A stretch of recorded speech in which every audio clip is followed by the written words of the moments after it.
pig elephant because you brought it up. Exactly. What's wrong with this guy? You know, man. you've known him There's for a a long lot wrong time, with right? Brown's such a Everyone. deviant I've man. known him just about as long as I've known almost all you You're guys. not going to tell us the story about how you made him cry in practice, are you? No. Well, I will say. Or has he made you cry?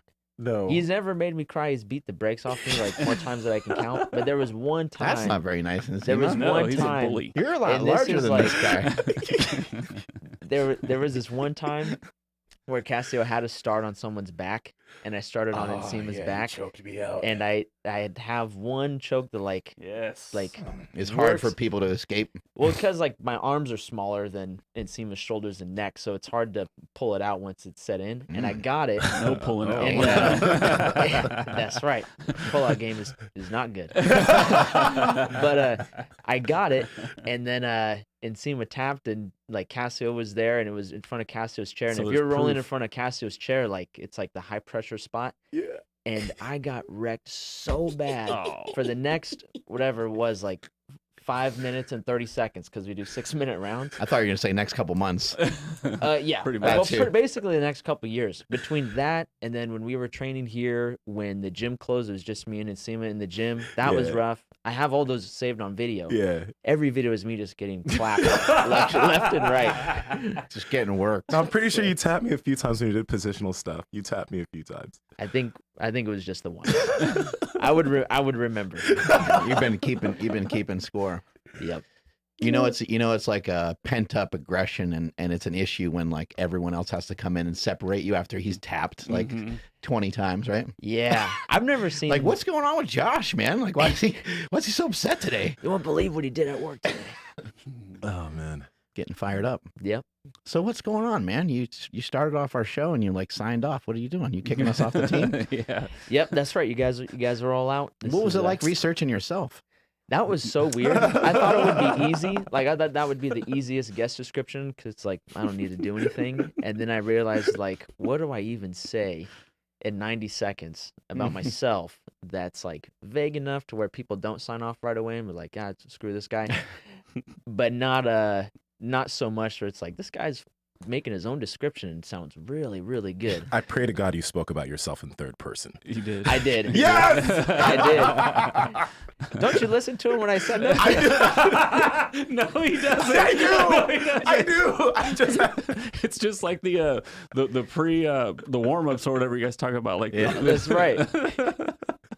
He just walks in. Who you got on What are today? you guys doing today? He's like, Oh, hey this- Josh, what are you doing here, buddy? Oh, is this a black belt I tied around my waist? Whoops. What? Sorry about that. Hey now. What are you guys working on over here?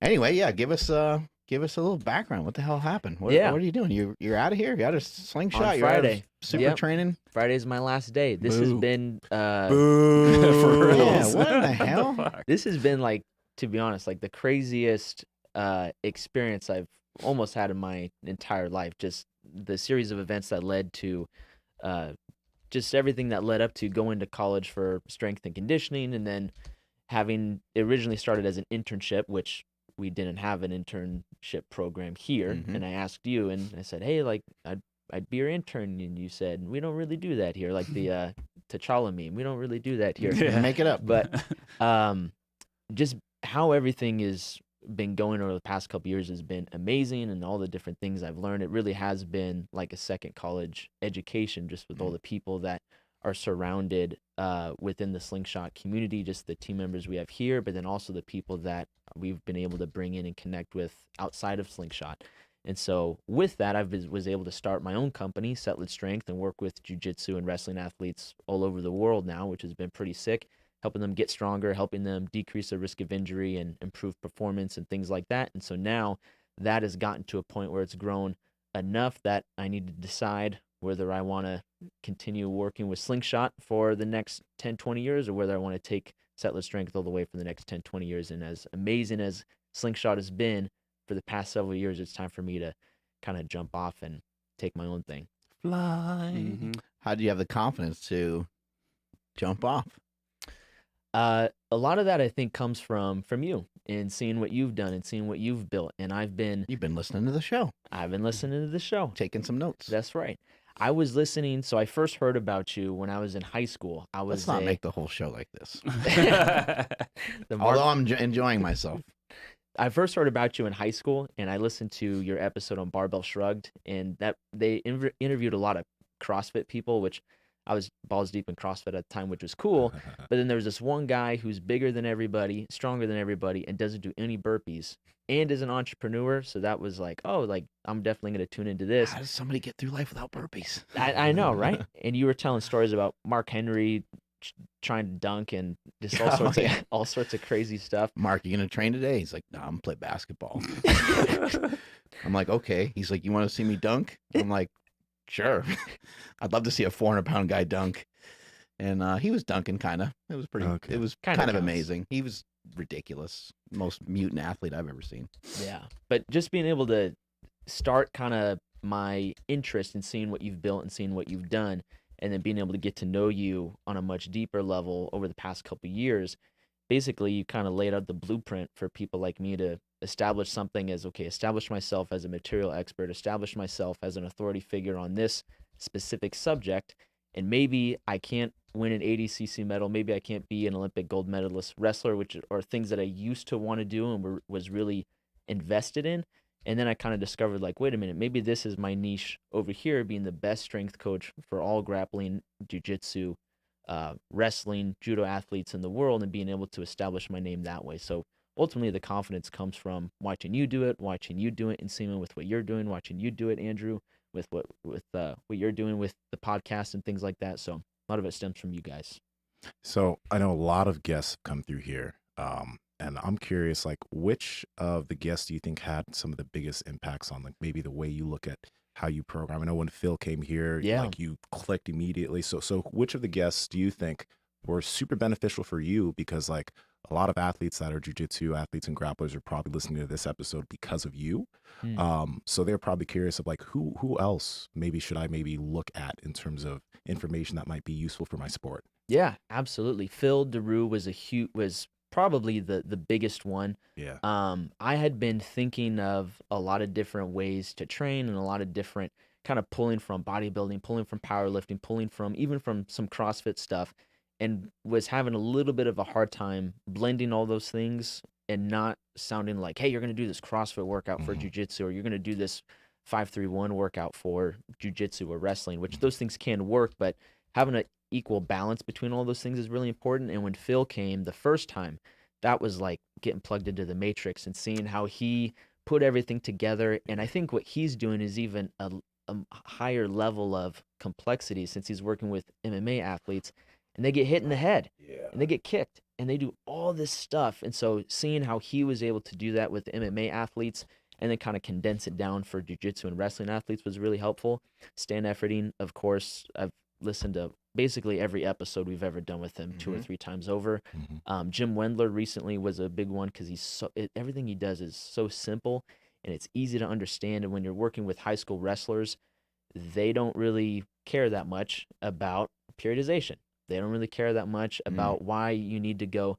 They don't care what dynamic effort means. They don't care what they kind of do care what max effort means because that sounds a little bit more fun. But some of the other stuff about GPP and all those other technical terms, high schoolers don't really care, and most aren't interested in that stuff. So seeing Jim Wendler kind of break it down, make it really simple, bodybuild the upper, athlete the lower. I think most jiu-jitsu athletes can benefit from something like that. Jim Wendler was a big one. And then as far from a business perspective, the episodes we did with Bedros Keuilian and just hearing his story about being an immigrant from Armenia and what he's built. The David Goggins episode, of course, was huge. But I'd say those, probably 5 or 6 episodes I've listened to almost at least 5 times over, just constantly repeating them over and over. And then some that just the 3 of you have done have been great as well. The ones on fasting, the ones on your experiences about learning. I've always found those very interesting about how this typical structure of education, how someone learns it. Sure, maybe it's like a common way, but that doesn't mean it's the only way. That doesn't mean it's the right way for you. Doesn't mean it's the right way for me. Doesn't mean it's the right way for Nsima or Andrew. So having the kind of like the opportunity to expand and change the way I learn and find new ways to learn really helped a lot along with those podcast episodes. Sick. you mentioned material expert, and I think that this is where whoa, hey now. I think it's this is where we kind of lose a lot of people, because somebody listening is like, I'm not an expert at anything. You know, like they might right now they might be studying some nutrition, or they might be studying some training, or they might be studying photography or whatever it is, and they're like, I don't have any right to go out there and speak, because there's a lot of people speaking, a lot of people talking. There's a lot of great information, a lot of great resources. Who am I? How'd you get the confidence to kind of throw your hat into that? So I used to feel the exact same way. Like, who am I to even speak on any of these things? I've never done a powerlifting meet. If you look at all my numbers, by powerlifting numbers, they all suck. By CrossFit numbers, I was the fittest teen in Roseville in 2015. So, you know, I do have like... Can't even walk down the goddamn street in Roseville. That's right. That's why I live in Sacramento. You know about our stats in the Cayman Islands? You know about that? Oh, yeah. I don't. We're number one. Number one. Really? In the Cayman Islands. Wow. Okay. Yes, number one podcast. Let's not go. Just Yes, fitness sir. podcast. All right. Yeah. So I did have that feeling of imposter syndrome, and kind of wondering, like, why are, like, okay, like, I feel like I know these things, but at the same time, I kind of don't know everything, because all I would do is defer to experts like you and Nsima. I'd ask Jesse a ton of questions. And then I forget who exactly worded it this way, which really opened my eyes to everything. But they said, look at all your wrestling teammates, look at all your wrestling athletes, and look at all your jiu-jitsu teammates. No one else is interested in this stuff like you are. So they're probably don't have the investment or time or energy to learn these things. So that makes you, compared to them, the material expert. Now, if Phil DeRue and I have a conversation, he's the material expert. He's has more time in the game, has a lot more experience, has a lot more knowledge. And I think that's just natural to recognize, like, when certain people have more knowledge and you can learn from them. But as far as building confidence and becoming a material expert, just recognizing that, like, hey, I love jiu-jitsu, I love wrestling, I also love being a freaking meathead, and I've spent so many years reading and listening and studying all these things that maybe other people that I train with aren't as invested in. So that kind of establishes me as a small material expert in that community, and then that will slowly grow and grow the more time you put into it. Yeah, I remember when I first started talking about strength training, I was like, man, a lot of people are gonna hate me for doing this, because I think at the time, I squatted like, maybe we squatted like, I can't really remember. I think I was starting to squat around 800 pounds. And somebody listening might be like, that's a lot of fucking weight. Like, you got every right to say something, but I was really, really nervous. I mean, we have some DVDs, you know, that we made like a long ass time ago. Never enough DVDs. Yeah. And like, I had a really hard time, you know, speaking and just getting used to. I was used to like being in front of the camera a little bit for like a little bit of lifting, because we would show some lifting, but speaking and talking in front of a camera was like, just, you could tell, like when I talked, I mean, you could tell that I was nervous. But I just kind of thought I needed to like jump out there. I just thought I needed to like do it.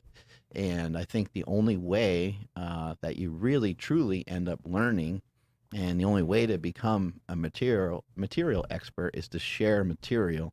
And then over time you will error correct, and you'll learn, like as you're learning with what's working for your fighters, as opposed to like something you might read in a book, or something that you might hear someone say. You might hear somebody, I mean, I remember Dave Tate telling me one time that, and this is no knock on Louis Simmons. Louis Simmons is my mentor and will forever be. But he was like, and I was working with high school athletes, 40 or 50 kids in a room at one time. And I was probably about a year into it or so. And Dave said, Louis would never, ever be able to do what you're doing right now. And I was like, what the fuck are you talking about? He just meant because of the fucking mayhem. Because to coach 40 or 50 kids and to get their attention and to make sure they're not getting hurt and to try to organize the workouts in a way that they get good workouts in was really, really difficult. And so that made me recognize, like, oh shit, like the stuff I'm reading in the book and the stuff I'm learning from Louis, that only gets me so far. I'm going to have to kind of like make up my own shit because of what I'm seeing, because there's these kids are breaking barbells and breaking plates, and I've never seen that before. I don't know what the fuck's going on. And so I had to kind of use some unconventional stuff as you're probably doing now. When you, at that time when you were coaching the high school kids and working with them and establishing your confidence as a material expert, did that expand as you kind of developed the slingshot? Like as you grew in those areas, you recognized areas of like, who am I to make this revolutionary product that I know can change the world, but who am I? Like I've never invented anything else before. Did that carry over well, or did you almost have to re-inspire that confidence within yourself to do that? I was nervous about talking, but I wasn't sure on confidence because like I once I started lifting when I was young, I really truly felt that I was like destined to do it. Like I felt like I found something that was like really like part of me almost in some weird way. Almost as if you might hear some people say that something is like a calling for them, or that like I didn't necessarily find powerlifting found me type of deal. Yeah. Without my brothers, I wouldn't have found it, but it just fit really well. So in terms of like having confidence to share out the slingshot and stuff, I was like, no, I'm a bad motherfucker. Like I lift a lot of fucking weight. Like at that time, I think I already benched over 800 pounds. I'm lifting some fucking heavy shit. And when I'd go to competitions, when I was in like, I would be in a flight in a competition, and I'd be like sometimes middle of the pack in the squat. But every time we benched, I was the last person to lift every single time because they raised the weight every single time. But it wasn't like a jump of like 30 pounds. It was like they put on another red plate. Wow. So I was like, I'm fucking people up in this. So I'm going to tell people about, how this can be utilized, how this can be used. So it wasn't hard for me to talk about. Ed Milet has said something recently. I know you're a big fan of Ed Milet, and he said that the best performers in the world have two extremes, and one extreme is they have an insane level of confidence that like whoever touches that bench, like they're dead. They'll get crushed under the bar, but I'm not getting crushed. I'm here to kill everybody on this bench. But they also have an extreme amount of humility, the type of humility that where they seek out mentors, they seek out experts in that area. And when did you feel that? It sounds like you had that from an early age, like you felt like lifting was your calling, you had the confidence there, but also the humility to seek out Dave Tate, Louis Simmons, Charles Poliquin, all those people. Did you recognize that early on and kind of lean into that, or were you more so it just kind of happened that way? No, I always knew I needed help because I was dumb. That was the story that I bought, for myself. That was my identity. And so I was like, I need to learn from other people. And when I went and saw a Dave Tate seminar, that was really transformative because he, in his opening thing, he talked about this kid that couldn't learn, and he had this super sick story, and he's like, that kid is the guy standing in front of you today. And I was like, what? Like, and then he just blew our minds with all the stuff that he shared that day. He was like, I didn't think I could learn this, I didn't think I could learn that, and now I'm here teaching all of you guys. He's like, I couldn't put two words together in front of people. I'm like, that's me. And so that was really big for me. But yeah, I think just kind of knowing that I had strengths on one side and had some real weaknesses on another, I just kind of always knew that I wouldn't be able to do much of anything without other people. And growing up with great parents, that was really helpful as well. And then growing up with a good family structure was awesome because I had my cousins, my brothers. I always had other people around, and I was like, I want to, whatever this is, like this way, I want to try to keep that going and keep things in that direction with anything that I do. I think that's a great thing, though. I mean, not that, because I like, we know the story, like, when you were younger, they put you in certain classes. So like thinking you're dumb, one would think that that's not a good idea, but I think in essence, that's a really good thing.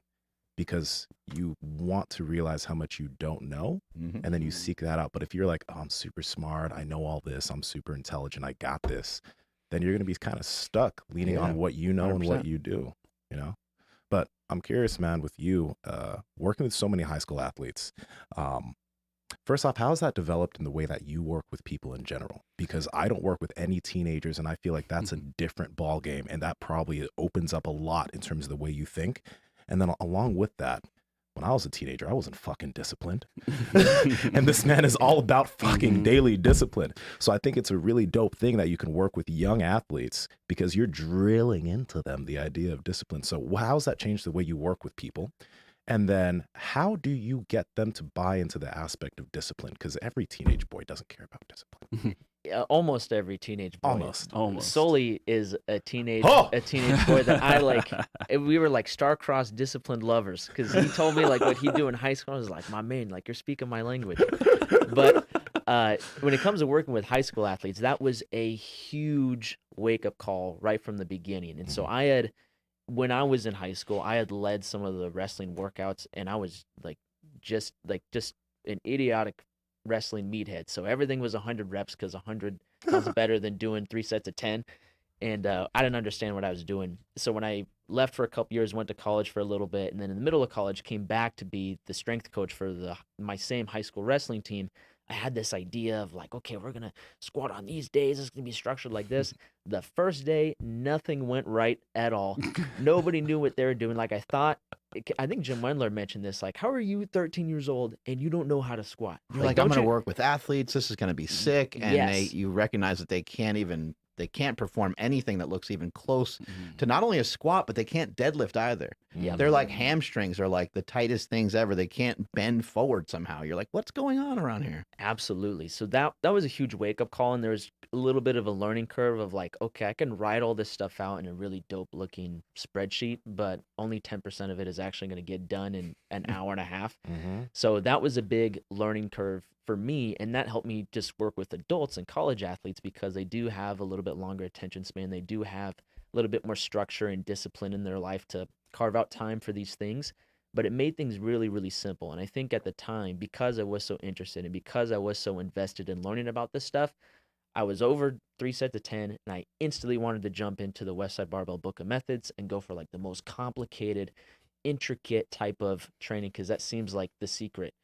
And I think I needed to learn that lesson of, again, these kids aren't as invested in this anywhere close to as I am. So they're probably, their attention span and what they're, willing to buy into is more closely aligned with like, hey, you're going to do this exercise, get 2 heavy sets of 5. After that, you're going to bang out some pull-ups, 3 sets, as many as you can. And then when you're done with that, I'll give you 1 extra thing to do and we'll call it a day. And that was a big wake-up call for me for making things simple. And then from the discipline side of thing, I think a lot of that was a blessing in disguise because when I came back as the strength coach, most of the kids were my teammates' younger brothers. So I kind of knew them a little bit, or I had a little bit different of a relationship with them outside of just hey, here's this new coach. You got to do everything I say. So they grew up watching me wrestle with their siblings, which created a little bit of a buy-in for the lifestyle that I was living. But then also they saw I would try to work out with them and I try to wrestle with them. And for as long as I could, I try to just like not completely beat the brakes off of them, but like just show them that like I still got game, at least a little bit. And that was cool too, because the other coach at the time, the head coach, he was older. He couldn't wrestle. He couldn't do any live training. And not that you have to be a good coach, you have to do live training, because once you get old enough, you just can't, especially with high schoolers. You're just asking to get injured. But being the youngest coach on the coaching staff and being in the wrestling room, doing all the conditioning workouts with them, doing all the wrestling drills with them, I think that established a lot of trust between me and the athletes. And then they also saw how I performed, and I wasn't getting tired. I was lifting more than them, given I'm a little bit older, but I don't think they put those two things together necessarily. So they saw how I performed and they were more invested. Then they started asking questions like, hey, like, did you really get up at 3:30 this morning? I was like, yep. They said, how do you do that? I said, well, I just get up when my alarm goes off. Like, well, I can't do that because, I'm just so tired. Well, what time did you go to bed? Oh, I don't know. I don't really remember. I was playing games, then you start to build up a relationship and you can start implementing, kind of giving them lessons on, hey, get to bed on time. Start with that. Why were you up so late? Oh, I was doing homework. Get your homework done earlier. Make the time to get that stuff taken care of ahead of time. Kind of built from there. Speaking of waking up early, the AM crew is in full effect, dude. They're in the house, yeah. Yes, sir. I told them all to jump on the live chat and throw some heat in. So there. that discipline's definitely working right now. But I wanted to kind of go back to I guess the mindset change of being an athlete and then becoming a coach. Because as the fittest kid in Roseville, I mean, you were probably destined for some big things. You had recruiters at every workout and stuff, but so you were kind of going down one path, and then, like you said, you kind of realize like, maybe I'm not going to be a champion over here, but I can do this. For a lot of people, I feel like that would be a very hard thing to do. Yeah. I'm joking about the Roseville thing, but like, I look back at some of your workout footage and like, dude, you were killing it at a very young age. So I'm curious, like what that transition was like. Well, so when I started wrestling, like as soon as I started, I wanted to be a state champ, national champ, Olympic champ. Like there's this thing called wrestling, so I'm just going to be the best. At least that's what I wanted to do, and that was my goal for a long time. And every year that goal kind of came down a little bit as I recognized, like, I don't think I'm Dan Gable. I don't think I'm John Smith. I don't think I'm Terry Brands. So maybe I'm not a gold medalist wrestler, but national champ, like, bet, like, I'll get there. And so as time went on and as I kind of grew more in the sport, I recognized more and more there's just a different level of athlete. And even the time I spent wrestling just didn't compare to the other athletes that were competing at the highest level. They had 2, sometimes 3 times as much wrestling experience as I did. And then when I got into just being a meathead and lifting, I kind of found my lane in that. And so then I did the same thing. Like, okay, I looked at the back of Power Magazine and said, who's at the top? That guy's going down. And I'd see the numbers and I think that guy weighs as much as me and put 600 pounds on his back. And so that I kind of recognized, like, okay, they're a little bit of a different beast as well. And then when I started jiu-jitsu, I did the same thing and was watching, like, okay, Gordon Ryan, Gary Tony, the guys are going down. I'm chasing everybody. And I just had kind of like an attitude of piss and vinegar, I guess. And then I started to recognize, not this, I mean, we've seen it all in those corny Instagram, their pictures of beaches, and they put that quote on there, like, if you can't be the best, just be the best version of yourself. And I always hated that because that sounded like you're settling for something less. And then I remember talking to you, we were driving to see the guys at Mind Pump and catch up with Jesse and Kieran. And you said, how about you just be the best at being a material expert in what you know how to do, which is lifting and doing jiu-jitsu and wrestling. And that was like a light bulb moment that just exploded for me. And everything after that point has been, okay, what are the odds that I'm going to be an 80cc champ? Probably 1 in a million. National champ, that dream is sailed. Olympic champ, that dream is sailed. Just the way you qualify for those things, it's really not going to happen. So, but what dream hasn't sailed yet is being the best strength and conditioning coach for grappling athletes in the entire world. That dream is still on the table, and that's something I actually care about and am passionate about. And so to answer your question, Andrew, that was kind of the shift that went from, okay, maybe instead of being the best competitor in the world, I'm able to see some of the impact I'm having, being able to see some of the benefits that I'm able and value I'm able to provide to some of these other athletes, and maybe I can be in the best in the world at that. And then I just took off running with it. A really cool thing about that is you'll be crowned that by other people, you know, and it won't be by you. You'll just be working. And there's kids right now that you already worked with who are like, that's the best coach that I've ever been around. That's the best teacher I've ever had. Like, remember that dude? Like, he'd wake up at fucking 3. I remember he said he'd wake up 3:30 in the morning. Like, do I remember that shit, right? And then he was always there, like at practice. And then he fucking invited us into the gym and he trained us in the gym. Like, they're going to remember that shit. You know, that's going to be like, you know, something that's, you know, really, really impactful for them, which is really cool. And that'll continue to grow and it'll continue to spread, and you'll continue to, you know, gain more and more ideas on the different stuff that you're working on. Thank you. Yeah, that's kind of like the funnest part is seeing them succeed. Is not necessarily like I'm living vicariously through them, but I feel like I get as excited, even more excited, when I see someone like Joe Bond, who's been competing just a crap ton lately, and he's doing really well. Someone like him, seeing him compete and seeing him win matches, I get super fired up, and it's like it's better because it's better in the sense that, like, I know that he's doing what he loves doing, and he has a dream and a vision and a passion for those things, and my dream and vision and passion to be a competitor is probably dwindled compared to his, but I'm able to chase my dream wholeheartedly. He's able to chase his dream wholeheartedly, and those things kind of mend well together so we can both experience the benefits of being winners in that particular sport for him and then career for me.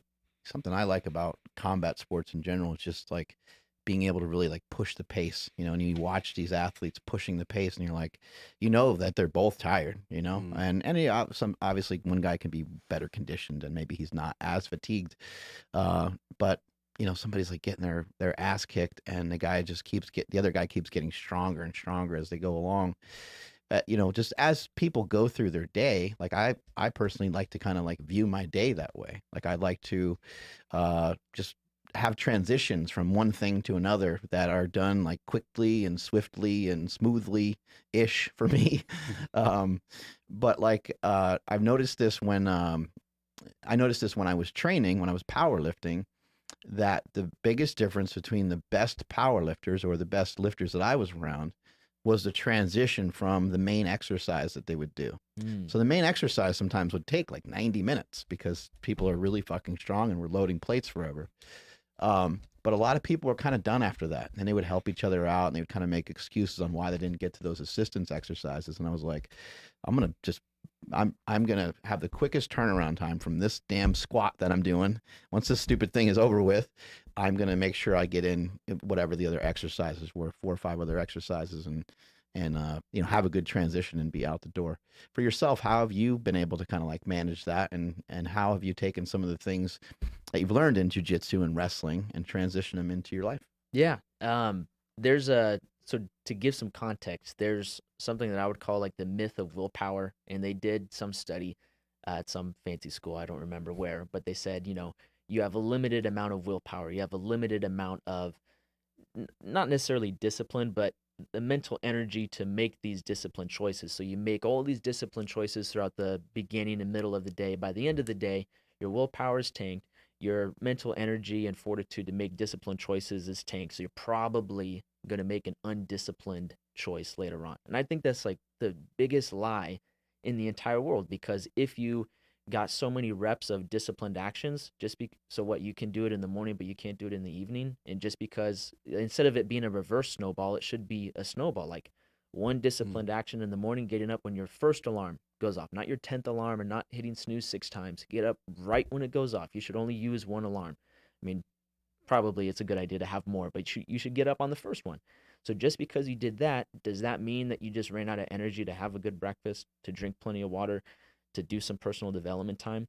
And that mindset of like, there's this myth of willpower, and willpower and discipline is actually a snowball, came from wrestling, because in matches, you see this all the time. You see first period, so wrestling is broken up into 3 periods. And so in college, it's a 3-minute period followed by 2 periods of 2 minutes. So in that first 3-minute period, things are looking pretty even. There's a lot of scrambles and it's exciting. Second period, they flip the disc and you get the choice to start either in neutral, you can start on top, or you can start on bottom. And there's something that happens sometimes when like the hammer starts on top and just starts beating down the bottom guy. And one of 2 things happens. The bottom guy slows down, and when it's his turn to be on top, he doesn't do anything. He's already defeated. He already lost the match in the middle period. And then another thing that happens is the top guy is beating down the bottom guy, beating down the bottom guy, beating down the bottom guy. And he ends up getting one escape, and it's neutral again. And then it's like he turned into a werewolf or something and goes nuts and starts pushing the pace again, starting to scramble and shoot takedowns and things. And watching that happen in wrestling and being inspired by that, those are the most exciting matches that we all love watching. Like someone get beaten down, like Rocky, like in round 14, he hits Apollo Creed in the ribs, and now everyone's like, so you're saying there's a chance, And that, I think, was really inspiring for me in wrestling. And then when I left the sport of wrestling, I just carried that mindset and that excitement over those moments in life into everything else that I do. So as far as like the start of daily discipline, what do you think? When did that start for you? Was that in high school that you started like waking up super early, etc.? And how have you kept that for so long? But like, what inspired it totally? Was it the wrestling aspect that inspired that for you, or was it reading a certain book? What was that for you? Your dad come in your room, yell at you every morning or something? Yeah. It's funny that you say that, because my dad, like, I think he's only raised his voice like once in my entire life. Oh, that's gotta be scary. That If one time. Yeah, if he did come in a room like that, I'd be crapping bricks. But it did start in high school. And so, like I'd mentioned, a lot of my teammates had 2 or 3 times as much wrestling experience than me. And I recognized and was just so hungry to get better and be the best that I started putting in extra work. And I didn't have time to go to the gym after school, so I'd go before school, and I'd get up early and before everybody and just lift and run and do what I needed to do. And I saw the results very quickly with that. And the way wrestling's set up is you have a lineup of 12 to 14 weight classes. That varsity lineup, there's only one guy in each weight class. And if there's a team of 60 kids, everyone in the 145-pound weight class basically does a little tournament, and then the winner of that tournament gets the varsity spot. And you do that every week. Yeah. So mentally, it's like every week you have to be on point. Every week you got to be on game, because anyone can take your spot, and it's the fairest way to do it. And so I saw the results of my extra training just pay off very quickly because I went from getting knocked out the first round of that challenge tournament to making it all the way to the finals of that tournament. And then I kept floating between varsity and JV and stuff. So I got fired up by that. But that was kind of the first example. And then the second example that really paid off was when I did the Fittest of Roseville CrossFit competition. Our boy Charlie Zamora actually put that competition on That sounds about right. in 2013. And when I signed up for that event, I didn't know how many other teens in Roseville were signing up for that event. And I told my boy Zach, who might be on the live stream right now, I told him he should sign up for it too. And we wrestled together and we were doing CrossFit together. So we both signed up and we were just like gassing each other up the whole time. Like, we're there to smash everybody. And we show up and it's just us. So it was just me and him. Should have just said that there was like 15 other guys. They were so fit and you just wrecked them all. Yeah, we were getting fired up and stuff. So I don't always share that second part. That was just me and my boy Zach. But I do remember Zach's still bitter from it, by the way. No. Maybe he is, because now we both talk trash to each other all the time. We're pushing each other in the gym. But there was one moment where he asked if I wanted to hang out with our other friends who weren't competing and grab pizza, and I said no, and I did an extra workout. And I always remember that text message and that day and that extra workout. And I'm not saying that one workout was the workout that pushed me over the edge. It probably wasn't, but I just remember how good I felt in that moment. Okay, I'm going to set aside this temporary pleasure of having pizza, and I'm going to train instead, and I'm going to do that every single day. So every time there's a moment to indulge in some temporary pleasure that's taking me away from the goals that I have, I'm just going to say no, and I'm going to hold it off for after the competition. And once I kind of established that over the course of 2 months or 2.5 months, I was full bore from there on out. Everything that I did, from homework to school to my relationships to lifting to wrestling to jiu-jitsu, everything I tried to fit into that model of daily discipline so I could maximize the results I got out of it. What the heck, Josh? And you were how old? I was 16. We were both 16. So real quick, because even just yesterday we were talking about why is it towards the end of the day you start to make bad food choices, and I had mentioned that I didn't say it was a study, it was some shit that I remember, but that study that you were talking about, that's what I had referenced. But I've never heard anybody say no, think of it the opposite way of the snowball effect. That is huge.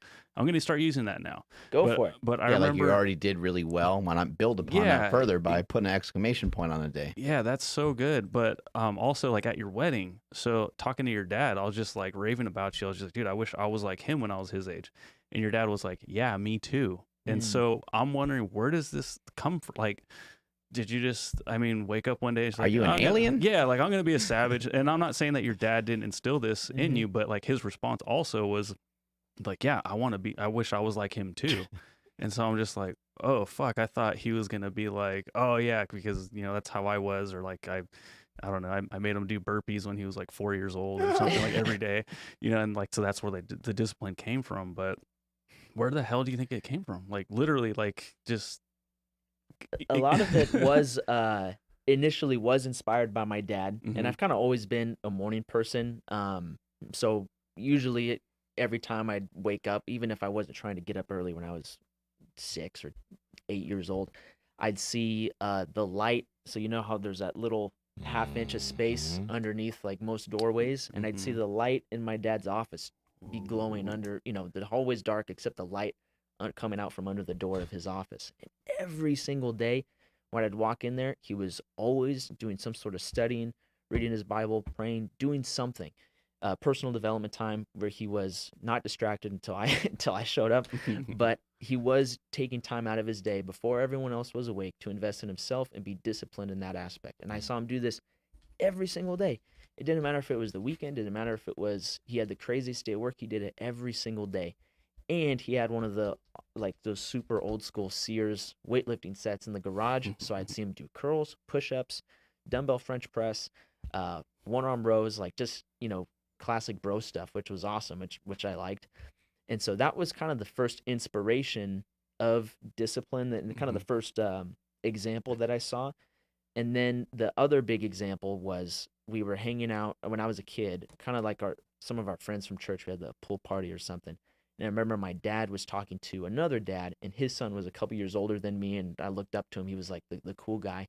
And this other dad said, yeah, my son Logan, he's been doing like push-ups and sit-ups in his room every night before he goes to bed. And I overheard that, and of course, like, you want to be the cool guy. So I started doing push-ups and sit-ups, and it kind of like just took off from there, like seeing the results. And my mom told me about Arnold and her brothers, or my uncles, who were all super into lifting and stuff. So then everything just kind of exponentially grew from there, and the discipline aspect just was always rooted in trying to be better. I think we talked about this one time on a 10-minute walk. In wrestling, I'd put my identity in wrestling, and I was disciplined because I wanted to win more matches. I wanted to be the best wrestler, and if I didn't win, I'd felt like I'd failed. So a lot of the discipline habits were rooted in not being happy with who I originally was, because I was putting my identity in wrestling. And it did take some time to learn how to be disciplined without putting my identity in the results of me as a competitor and just me as a person. But yeah, that's kind of the origin story, Batman origin story of daily discipline. Let's talk about Batman real quick. Yes, Just sir. real quick. If we're going to continue this podcast, we have to talk about Batman. When did that obsession start for you? Because I didn't realize how much you were into Batman until I talked with Chris Griffin a Yeah. while ago. So when did that start, and how has he inspired you? Well, he's the freaking best. Like, between him and GSP, like, they're like the greatest. And Jesus. But between between those three, they're the best. He's right here, by the way. Jesus is right That's here. right. And John Cena. No disrespect to John Cena, close second tier. But there was one time I was at a friend's house, and we and him were the same age, and my brother was a year younger, and then he had a younger sister who was around the same age as my brother. And when you're 8 and someone's younger sister is 7, you're like calling them names and just being kind of a punk. Yeah. And we got in trouble, and so we had to go in timeout, and I got put timeout in his dad's office, and his dad had just the dopest framed picture of Batman that had like these graphics on it. You'd push a button and the pictures would change and stuff, and I was like, that's freaking sick. Yeah. And that was it. So then ever since then, I just got deeper and deeper and deeper into the rabbit hole. And I mean, I don't know if you want to talk about all of the psychology of Batman and stuff, but he's just like talk about discipline. Like, that guy is a freaking savage. Like, he never misses anything. He like just claps everyone in the Justice League, and he has a plan to clap Yeah. every single Justice League member. He does. How could you do that if you're not disciplined? As a human. Exactly. So that's kind of like how I got invested in it, and I don't keep up with the comic books now, but Bane did break his back. he did. He came But back. I don't know if he did, the McGill Big Three or. Yeah. But he did come back. He did come back and smash him pretty good. That would be such an He's doing amazing planks. shot. He's all shaking when he's doing planks. Just imagine. He's just sitting there reading Stuart McGill's book. Like, Yeah. What did Ron Penna tell you guys Oh, about doing the splits. how to get more sleep and shit. like something that you guys like have to do in your life in order to make more time for yourselves? Do you remember? Oh, yep. Make a lot of money. Make a lot of money. What's Batman's superpower? Money. He's rich. He's That's it. He's I love wealthy. Batman. He can I love hire Batman help. too. Yeah, he can Yep. hire help. Yeah, he That's what doesn't it is. Right. even have a superpower. Maybe he's just disciplined and wealthy. Yeah. But There you maybe go. he's wealthy because he's disciplined. Hey now. That's right. How But did- the what- wealth came before. I was the gonna di- say, but how did either the wealth way, come Yeah. though? you could be an undisciplined wealthy person. Oh, sure. That's But even Batman- more disciplined to not blow it. Yeah, That's Yeah. actually very exactly. true. Great point. That's why Yeah. Batman's the goat. And he also lived as a bum for a long time, traveling the world. So he experienced like the ultimate depths of poverty and the ultimate heights of being wealthy. So he has the perfect balance. Yeah, that's some rich people shit though. I'm gonna make myself more. What about diet? Do you coach your guys up about their nutrition? Yeah. So when you talked about podcast episodes that were really impactful, Stan's episodes were huge for diet because he takes some like really complicated diet stuff and just boils it down to something that's really, pun intended, digestible for a lot of high school athletes, and even not even high school athletes, but people who aren't experienced in eating in a way that's going to fuel their performance. And I know you see this all the time. they train hard, like, yeah, every day Pojado, so they're all fired up. And then they're going to like Jack in the Box and just crushing all this junk food, which there's a time and place for that, but that's not necessarily the best option for you if you're trying to win worlds, you know? So just, I take a lot of stuff from what Stan Efferding talks about, a ton of stuff, at least for me personally right now, with what you guys have all shared about fasting. Corey Gregory was also a big resource for me when it came to intermittent fasting and playing around with diet and high carb diets and low carb diets and things like that. But for most of the wrestlers I work with, I just tell them, like, look, dude, red meat, easily digestible carbs, put your carbs around your workouts.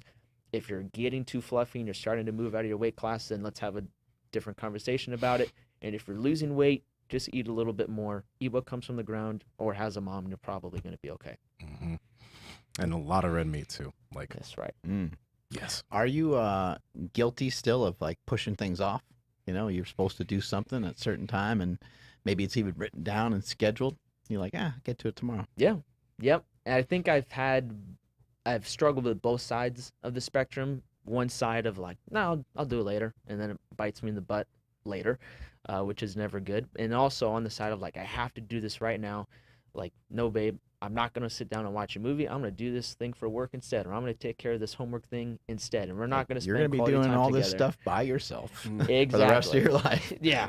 So I've definitely struggled with both sides, and I think it just takes time and experience. You know, when you're training, it's the same thing. Like, have you ever overtrained? I'm sure we've all overtrained when we first started. Have you ever undertrained? Yes, that was before we started training. So we've seen both sides of the spectrum, and now all four of us are kind of at a point where we understand, like, I know when I can afford to push it a little bit, and I also know when I need to dial things back a little bit. I think it's pretty common. People will say they're working for their family, and it's like, well, the best way to work for your family is to try to get your ass home. Yeah. You know, you do need to work for your family because you got to make the money. You got to figure out a way to make money, but at the same time, you know, there's going to have to be some sort of balance. How do you balance out the food? Because the food can be hard too, right? Like just, I don't know, having a drink or eating whatever you want for a day, something like that. The reason why I'm smiling is because I just had this conversation with my brother. My brother I love him so much. He's through and through a foodie. He like is really invested and interested and talented at cooking and like coming up with different flavor profiles and all these things. I like him already. Mm-hmm. And for me, like, I've just never cared for that stuff. So eating bland food, the same thing every day, and if it takes less time, then that's better for me. So like the food part, honestly, just for the past several years was never difficult in the sense of like I would get tempted a lot by other foods. What would be difficult though is kind of all the other stuff that you have to take care of, the little things. So like vitamin D. Now I'll take vitamin D tomorrow, and then the next day, and I got good news about vitamin D for you Yeah. then. Vitamin D is fat-soluble supplement. You don't have to take it every day. Oh, okay. So you can push vitamin D Oh, off till all- tomorrow. You all can take right. it 3 times a week if you wanted to. Okay. Huh. Very cool. Well, maybe So I wonder maybe if- that's a bad example. I wonder if that's why my vitamin D levels are high, because like I'm getting leaner. It's burning in. Right? Burning up the fat. I don't know. Oh. I don't know. I don't know. Did your brother ever get that Xbox Series X, or is he still on the hunt? I think he's still on the hunt. It's weird. So I just got married in February, and I don't get to talk to him every day, which is a trip. Not allowed to Like, play video games anymore? Well, yeah. Basically, I would just play his and wait for him to leave for work, and then I'd jump on his Xbox, rack up all these COD points. Come on, Riley. Got the guy some slack. Let him play reals. some video games. Well, here and there. we both agreed. We had this conversation because her brother has an Xbox, and he was telling me like the newest things, and she saw my eyes lit up and stuff, and she's like, "Well, you know, like you can get one." And I was like, "No, we have to keep it always at someone else's house, you know, and then we'll just leave it there. The best Xbox is someone else's Xbox." I have a question for you. Yes. So we noticed a change in you post-marriage, and that was your hair. Yep. So I have a theory. That my man was like, I got to keep this looking like this. And you look amazing, by the way, with the Thank short you. hair. I think it looks great. Thank you. But I feel like the female gaze would be like, oh, he looks better with his flowing locks. Now, did you purposely wait to put the ring on that finger, secure her, and then you're like, I'm done with this? I did. I was sick. I was like, for a while, I cared about my hair. I worked at another gym in Roseville, and we had to have like buttoned up shirts and ties and stuff. So in that period of my life, like I did care about my hair. But then once I started working here, I noticed everybody had a shaved head. I was like, this seems so convenient. And Riley and I got engaged, and then we have to take engagement pictures. And I was that close, like, you know what, babe, I'm just shaving this. I'm shaving my head, and I don't have to think about it ever again. And she said, no, you have to wait for engagement pictures. I was like, okay, I can respect that. And then the wedding is like, you got to have some hair for your wedding. And then we get married, go on our honeymoon, then we would get back, schedule one, and just get rid of it. There we go. Does she miss it? She said she used to, but she doesn't anymore. Yeah. Okay. I think I've heard, I don't know, maybe it's a rumor, but I think I've heard that you brought some meal prep to a wedding. I did. Yeah, I did. It's been confirmed. That's sick. I brought it to my cousin. You're going to have some cake? You're like, nope, I brought some Some monster bone mash. broth with me. Yeah, it's monster mash. To be fair, I wasn't at my wedding. I did enjoy the tacos that I had at my wedding, but Great at tacos. my cousin's wedding and my sister-in-law's wedding and my other sister's wedding or other sister-in-law's wedding. Oh, so you've done I this brought more my than own food. once. Yep. Yeah. What have you noticed with your diet? Have you noticed anything in particular, like with, I guess, like, trying Stan's diet and utilizing that? And then have you learned that, like, because we talk about it all the time, like maybe people don't need as many carbohydrates as they Yeah. think. Have you noticed that to be true for yourself, or do you feel like you need a good surplus of carbs? I do agree with that, and I do think that, but I think I came about it in the opposite way, because I started kind of the first time I really took dieting serious was when I followed Corey Gregory's anabolic fasting. So it was a little bit lower carb, lots of fasting, which I really enjoyed, and that was great. But then as I was starting to do more jiu-jitsu and I was starting to lift a lot more, and I was lifting here with the team a lot, and I was doing just the training volume was getting a little out of hand, and I couldn't really sustain high performance. So then I started adding carbs back in, and everything felt better, everything Nice. performed better. And I've gone through periods where like, okay, like I'm having a ton of carbs and maybe I should wean myself off to get back to some place neutral. But I've seen that happen with a lot of my wrestling athletes. They think like, do I need a carb load before this tournament? It's like, no, bro, like you have to weigh in tomorrow. You should probably like cool off for a second. So I've seen that happen with a lot of athletes, like recognizing like, hey, you can move your carbs around your workouts and be just fine. You can fast 24 hours if you wanted to and still do a light training session and be just fine. You're not going to die or anything. Well, I probably shouldn't say that, but you're probably going to be just Right. fine. But I think a lot of times it just takes trial and error. And I encourage that a lot with all the guys that come in the morning. They say, hey, coach, should I eat this or should I eat this? I say, well, how'd you feel? Well, I haven't tried it yet. Well, let's try this first, see how you feel. And if you feel good, then carry through with it for a couple weeks and then test it again. Maybe pull it out for a couple weeks, test it again. And I think with nutrition, there's a lot of stuff that like lays the base foundation of nutrition that's for general health that everyone can benefit from. Calorie deficit or calories in versus calorie out is huge. But then when it comes to performance, it seems like there's a lot more nuances for someone like Nsima. Whatever you eat Nsima may be entirely different than what I would eat if we both had to compete in 5 matches tomorrow. And that may be different. But what we did for the past 6 months leading up to this tournament tomorrow may look more similar. But what we do a couple weeks before may get a little bit different because he's really dialed in, I'm really dialed in, and those things just may be a little bit different. Yeah. One thing I do want to mention before we continue on, since we're talking about nutrition, a lot of athletes, especially when they're dieting, they like to eat a lot of like white meat, fish, etc., really low fat stuff. Well, we work with a company called Piedmontese. They have really awesome meat, but the cool thing is that their red meat and their steak, some cuts have really minimal fat. Like we talked about the flat iron, that's like 80 grams of protein, 4 grams of fat per serving. And then they have other cuts like the ribeyes that have more fat. So if you're an athlete and you're trying to be lower fat, you don't have to eat chicken or turkey or fish, right? You can have red meat. They got briskets and stuff too, man. You could throw those bitches in the slow cooker. Haven't had them, but I want them.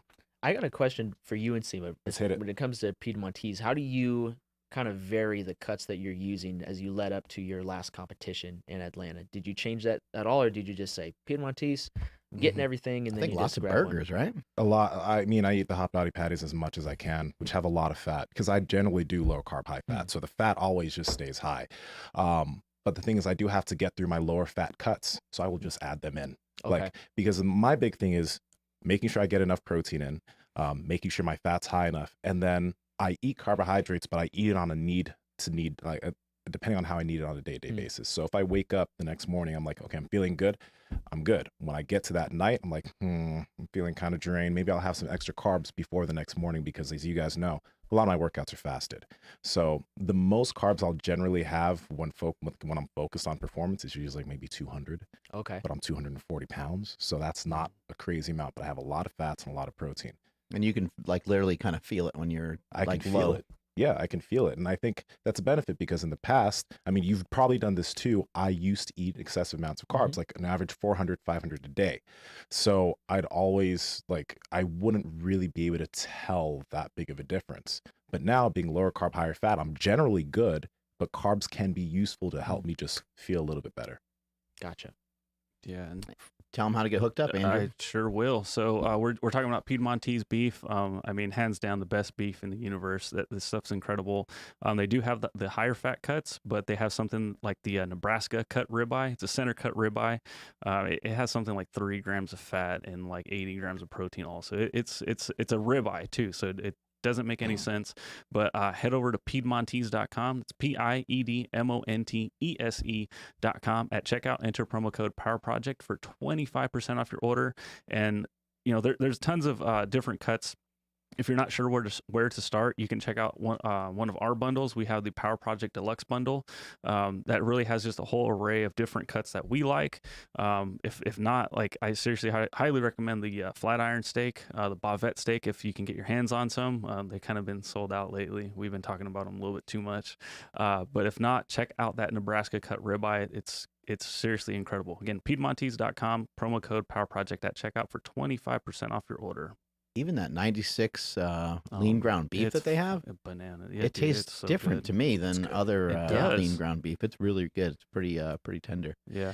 Let's jump over a little bit to training.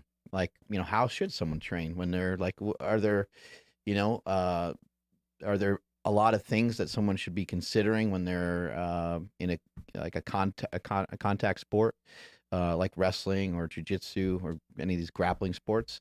Is there specific things that someone should be really working on from a weightlifting standpoint? Yeah, absolutely. I think Andrew and Jesse and I talked about this. Have you seen those memes, the change my mind memes? Yeah. Those templates. Well, we were talking about like if you had to say one thing, like what's your change my mind statement? And I said no one ever got injured or lost a match because they were too strong. And I think applying or developing a base level of strength is just arguably one of the most important things that you can do outside of your mat time. Your mat time, you're going to get a lot of your conditioning. If you're just taking just 5 to 10 minutes before and after your mat time to stretch and do mobility work, your mobility's probably going to be good. Maybe you have to dial things in a little bit if you have an injury, but for the most part, you'll be fine. The strength aspect is going to be, in my opinion, one of the most important things. And so structuring your workouts, you got to be careful. Like you don't want to go too heavy, too close to a competition. That's just not smart. But especially in your off season, which right now during the summer is the off season for most wrestling programs, taking time to build more muscle, taking time to develop more strength is going to be one of the best things that grappling athletes can do. And there's a way that you can do it in jiu-jitsu, especially since in Nsima, there's if someone wanted to, they can compete every 2 weeks, 52 weeks out of the year. And I think there's value to, as a jiu-jitsu athlete, if you're super invested in jiu-jitsu and you really do want to take your jiu-jitsu career as high as possible, looking at the entire year and setting aside at least like just 6 to 8 weeks. Just do 6 to 8 weeks. You're still going to do jiu-jitsu. You're still going to train hard and get your rolls in. You're not abandoning jiu-jitsu, but you're at least going to take a little bit of a break from the weight cuts, a little bit of a break from just the poundage that happens when you're doing these live competitive matches, and just take some time to develop more muscle and get a little bit stronger, because nobody ever lost a match because they were too strong, and nobody ever got injured because they were too strong. For you, what movements do you think are really great for jiu-jitsu athletes? I know you're a big fan of the Zercher squat, and that makes sense. And maybe you can explain the benefits of the Zercher squat, the Zercher squat for grapplers. But what other movements do you believe that grapplers, jiu-jitsu athletes, wrestlers can get extra benefit from that? Like maybe, because I've seen bodybuilders and stuff, like look at your stuff and be like, oh, Zercher squat, that's stupid. It's not. Yeah. So talk to us about some of that. Yeah, so the 4 movements that I like to kind of rotate and use as testers when working with these athletes is definitely the Zercher squat and or Zercher box squat, depending on how experienced the athlete is and what mobility restrictions they have. But for the Zercher squat in particular, I'll just explain it just real quick, and Andrew, maybe you can pull up a clip. But basically, it's just an exercise where you put usually a barbell in the crooks of your elbows. So where your arm bends, you're putting the barbell there, and you're just kind of squatting down with it, correct? Yep. Yeah, absolutely. And what's great about that is it's very sport specific because you do get double underhooks a lot in wrestling and jiu-jitsu. But a lot of times, wrestling and jiu-jitsu athletes have poor shoulder mobility and or a lot of shoulder. Oh, there we go. Yeah.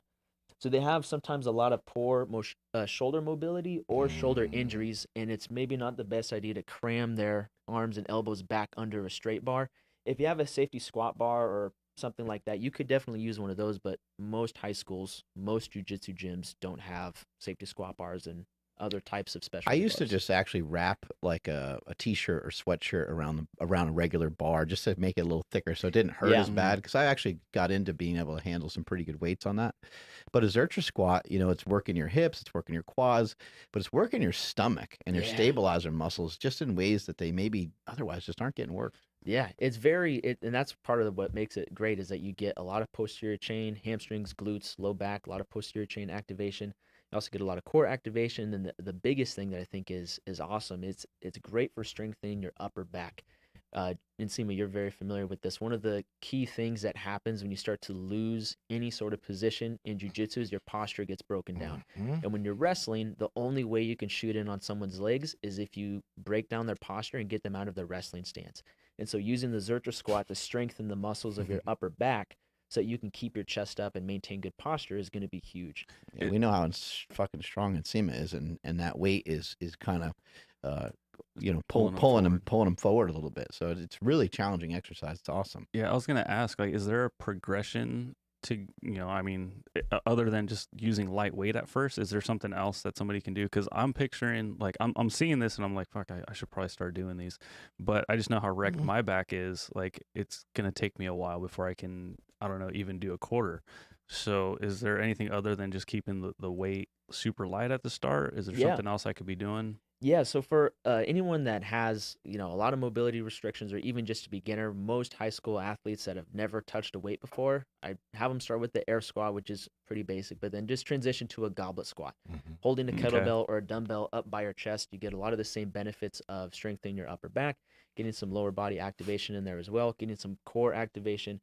It's not double underhooks sport specific, but that's fine. That's just like one added bonus of holding the bar in that way. So I'll have them start with the goblet squat or a goblet box squat. And as they get better at that, then we'll transition to like, hey, you're going to do, if it says 5x5 on the spreadsheet, 3 sets with a decently heavy dumbbell or kettlebell. And then on your last 2 sets, you're going to go a little bit lighter and just try out the Zercher box squat. If it feels great, maybe we'll add a 10 and a 5 on the side. If it doesn't feel great, then just keep practicing with an empty bar, and then we'll move on to the next exercise. So that'd be the first exercise that I like to use. The next one is going to be the floor press, which you're a big fan of the floor press. Absolutely. And I picked it up from you. Yeah, big fan of both of those. I used to do tons of Zercher squats. I think I eventually was handling like 675 or something on a Zercher squat. I couldn't quite lock them out. Like as I got to the top, I couldn't get my hips all the way forward. So it was kind of a shit lift, but that was with a Zercher. That was with a Zercher squat harness. Okay. Harness, yeah. Just to be clear, because that way, like trying to hold. Yeah. I think I got into still holding like 4 or 5 plates. I can't Wow. remember, but that shit would just start to hurt your arms at a certain point. One of these things? Yeah, that Louis Simmons thing. Yeah, it's like it puts you in this like crazy like good morning position. Off pins Death too. trap. Holy cow. Turning purple, turning My red. God, you have changed color. Yeah. That thing looks even like it'd be even more brutal. It's on your deadly. because It's it's fucking pushing. deadly. That plate is Jeez, pushing on who's your stomach that? the whole time. That's Janet Lavelle. Yeah, she used to squat like 6. I think she maybe squatted 700. God One damn, point. Janet. Oh, Yeah. Dang. She was strong as fuck. That's That's our boy Juan. dang. So the next exercise you like after the Zercher? floor press. It's awesome just because it's kind of like a box squat for your upper body. And if, a lot of times high schoolers think they know how to bench, but they really don't, but they still want to go heavy and not just use an empty bar. So it's kind of like a give and a take. Hey, let's gangster out a little bit on the floor press, but then we're going to teach you how to really bench, and you're only going to use an empty bar until you can progressively add more weight. Okay. And then the other 2 exercises that I like to use are the deadlift, which is just one of the best exercises ever. Build up a really strong posterior chain. In wrestling, you pick people up and throw them on their head all the time. And in jiu-jitsu, if you have a big deadlift, you have a really strong upper back, strong grip, strong hamstring, strong glutes. Do you prefer sumo or conventional, or just either, whatever the athlete likes? If I'm like trying to like gangster out, then I'm pulling sumo because my conventional kind of blows. And Mark and Jesse have been putting me on game for several months now, telling me to get my conventional up. So it has gone up a little bit. I think like 40, maybe 45 pounds. So a decent amount, but sumo I definitely prefer. So something I some of the stuff I'm liking that you're saying, and in the video here we had Nsima doing a box squat with the Zercher squat, and I think that things like box squats are great and floor presses are great, and I would also suggest just you're mentioning deadlifting. Deadlifting can be amazing, but have you personally have you overdone some of your training in the gym, then gone to jiu-jitsu and just been like, I mean, that is part of the training process though, right? Mm-hmm. You do want to go into it's great to go into class a little bit wrecked, right? Yeah. Because then over time you can have some accumulation to that, and your body will respond to it. You get used to it. And then when you compete, you'll be like fresh because you might take a little bit of time off of training or something. But have you kind of overdone some of the lifts, especially something like a deadlift, and been in practice and been like, that didn't work so great? Oh yeah, absolutely. I mean, I think we've all started out with that thinking like, oh, because I am so familiar with lifting weights, okay, I'll just work up the 4 plates for a quick single, and then I'll go to jiu-jitsu, and I'm assuming everything's going to be fine, and it usually doesn't always work that way. I think it's important, especially with the group we have now, the AM crew, we have wrestlers and jiu-jitsu athletes. Some jiu-jitsu athletes are competing in a couple weeks, others are competing in a couple months. And I think as a coach, it's important to recognize, okay, this person probably has 20 pounds left in the tank, but they compete in 2 weeks. So we're just going to call it there. This person competes in 2 months and has 20 pounds left in the tank. Let's add another 5, maybe a 10 and a 5, and just get one more single. And I think even as the jiu-jitsu athlete kind of coaches themselves, if anyone's listening to this and starts to implement some stuff in the gym, always saving a little bit in the tank is going to be huge. And something that you, Nsima, Andrew, and Jesse Burdick all talk about is just don't miss reps in the gym. And I think Louis Simmons even says, just take the 5-pound PR and get out of there. You don't always need to just smash a 20-pound PR and then be wrecked for whatever sport training you're doing later. Just take the 2.5 or 5-pound PR and move on. So I've definitely overdone it, but I think you just learn from experience and kind of get more familiar with what you can handle. Fourth movement? Oh, fourth movement is the Z press. I'm a huge freaking fan of the Z press. And the biggest reason being, you can't cheat. You can't cheat. When people do overhead presses and stuff, we've all seen it. We've seen some really good overhead presses and some really just dog crap overhead presses, but they do this crazy like standing bench press thing, and it just looks awful sometimes. But the Z press, you have to have adequate shoulder mobility. So it's a great test to see where someone's shoulder mobility is at. If they press at a 45-degree angle, it's like, okay, bro, let's work on your lats and your shoulders to get your arm directly over your head. It's great for strengthening your core and your trunk and just balance. And then this position, if you're playing guard and you have to press overhead or push something away from you, you can't fall backwards. You have to stay upright the whole time. So learning how to keep your chest forward and keep your chest up is going to be huge. So those would be my 4: Zercher squat, floor press, deadlift, and the Z press. What is the Z press? I don't It's even a Jurnus civicus. Yeah. It's basically a overhead press where you're sitting on your butt. Oh, Yeah. okay, gotcha. You can do it with Kinda dumbbells or spread a eagle. bar. Yeah. Yep. Cool. That's a tough exercise. That What I was sounds going to terrible. recommend and suggest is I think there's just so many different ways to train, and we know you can go in the gym and you can get after it and go with like a heavy lift, and that might work out great for people. It might not be a bad choice to do 3 sets of 3 or one heavy set of 3, or even like one decent max set that's not like a max, right? And you might be able to go to your wrestling or jiu-jitsu practice and do fine. But also, don't forget that you have other things that you can do. You could do partial range of motion movement, which will decrease the volume quite a bit. I think people sometimes forget that distance is actually really important.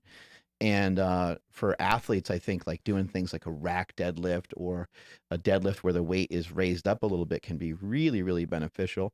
And then the absolute reverse of that, doing like a deficit deadlift, which is going to, be more taxing and have kind of more strain and probably make you tighter and different things like that, can be super effective, but you want to use higher reps on something like that. So there's different ways to kind of like I refer to it sometimes as like underloading. You know, you Mm. can get yourself, if you can get yourself into, an example would be rather than just doing a regular squat, you do a kettlebell squat, kettlebell front squats on the slant board. Yeah. Like that's a way different thing than doing like regular sets of squats with 4 plates. Regular sets of squats with 4 plates, you're not conditioned for it, and it's a heavier weight for you. You might be going to jiu-jitsu practice kind of wrecked. Doing some front squats with the kettlebell coming out of bad positions, which is seems like that's a lot of what jiu-jitsu is. You know, getting out of those bad positions could be maybe even more important, and therefore the squats on the slant board might be more effective. What are some things you do to help people get out of bad positions? Because that is part of the game, right? In wrestling and jiu-jitsu, is there anything specific you're working on in the gym other than some of these exercises you mentioned? I think sometimes there's you can be a little too sport specific. So I think we've all seen some great examples of sport specific movements like the Zercher box squat where you have double underhooks.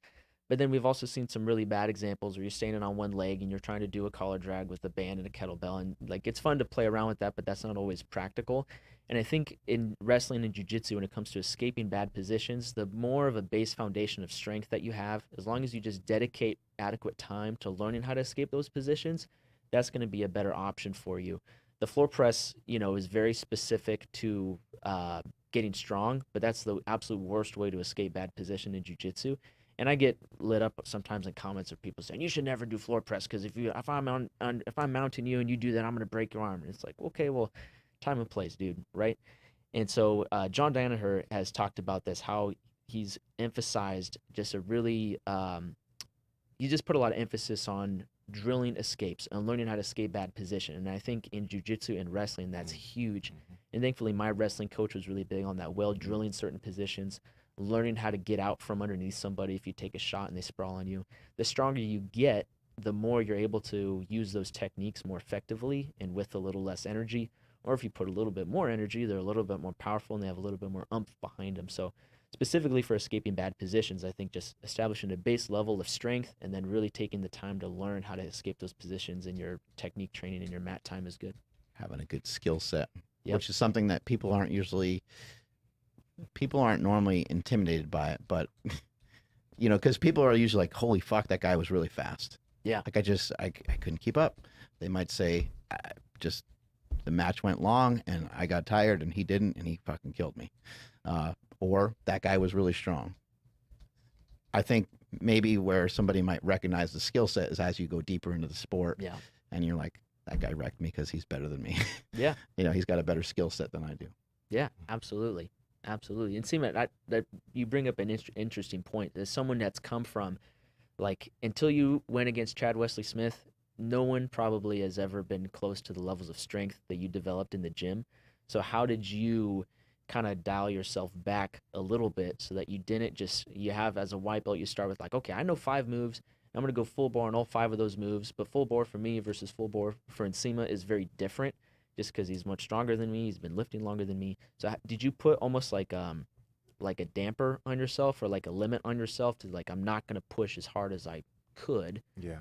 How did that work out for you? I think the first thing that helped out a lot was the breathing, nasal breathing, because I think at this point you can tell how big of a difference that makes when you roll, keeps you calmer. But a lot of the times I'd go into jiu-jitsu already having done lifting. So I'd already be a little bit naturally fatigued. And then I kind of have a limit for myself in my mind in terms of how much I actually even want to exert myself when I train with people. Because I already know I'm so much stronger than most people that I do train with, just physically stronger. So if I do ever find myself, like, first off, I don't go 100%, but I make sure that I don't have to. I work in a way that even if they manage to beat me in a certain position, I'm still not going to try to push them off with all my strength or do that, because that's not going to work typically when it actually comes to a competitive match. So I think mentally I'm just trying to be like, okay, let's keep my output. Let's try to keep it at 70% and let's try to beat this person with this type of output. If I'm rolling with a black belt, I might bump it up a bit, but I still don't want to go full bore because I'm physically just much more dominant than a lot of people I'd typically be rolling with. Now, the funny thing is when I was rolling with Chad, not the funny thing, but the interesting thing is like, getting ready for that match, I just did a lot of positional training trying to escape bad positions. So I'd have big guys go on top of me and mount or start inside control or start on my back. because I was like, if Chad gets on top of me, I need to be able to get out of this 300-pound dude.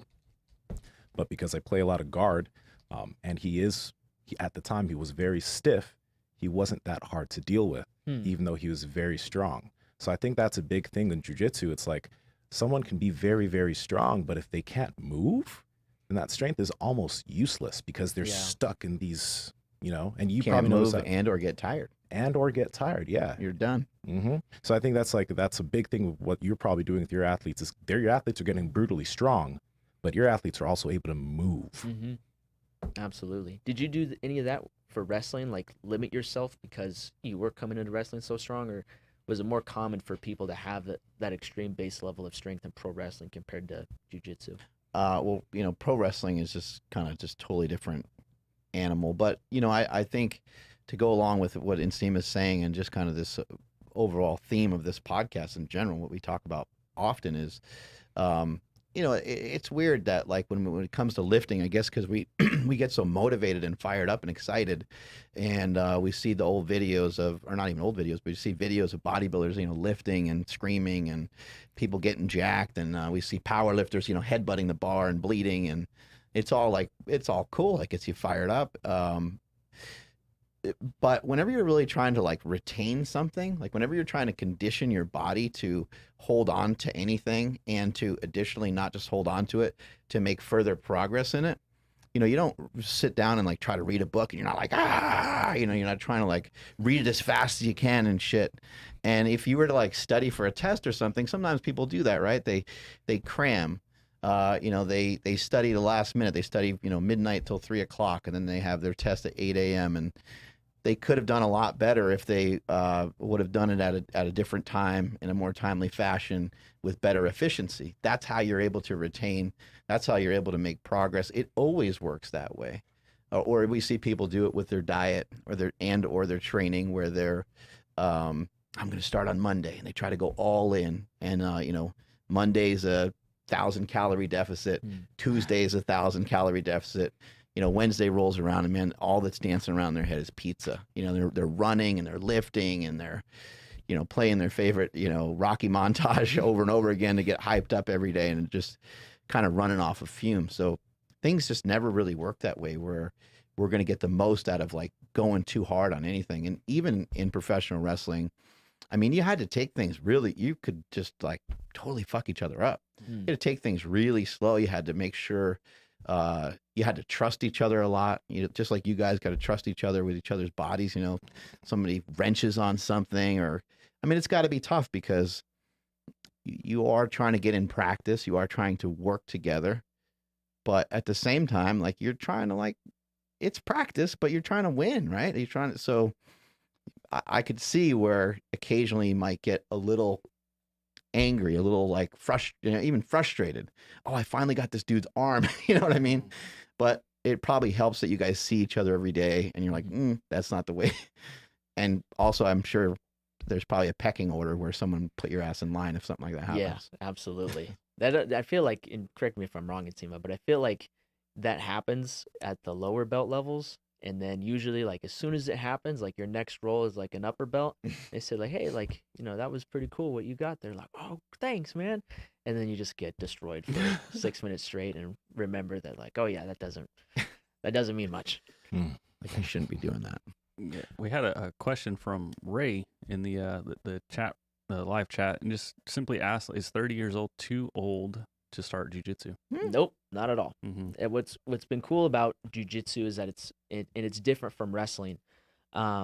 Wrestling is very high impact, and that's kind of like the culture of it. You have takedowns in there, so taking the highest weight class is 265. So a 30-year-old who weighs 265 trying to take down another 30-year-old who weighs 265, and neither of them have any grappling experience is probably not a good idea.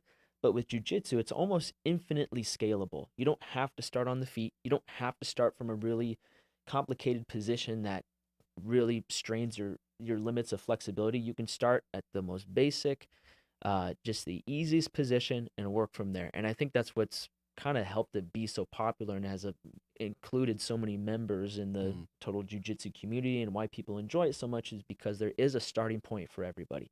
There's also a maybe not a finish line for everybody, but there is kind of like a a route for everybody. Some people are really into competing, and that's awesome. Some people have been black belts for 10 years and have never competed, but they still mess up all the competitors in the competitors class. They just don't have the desire to compete.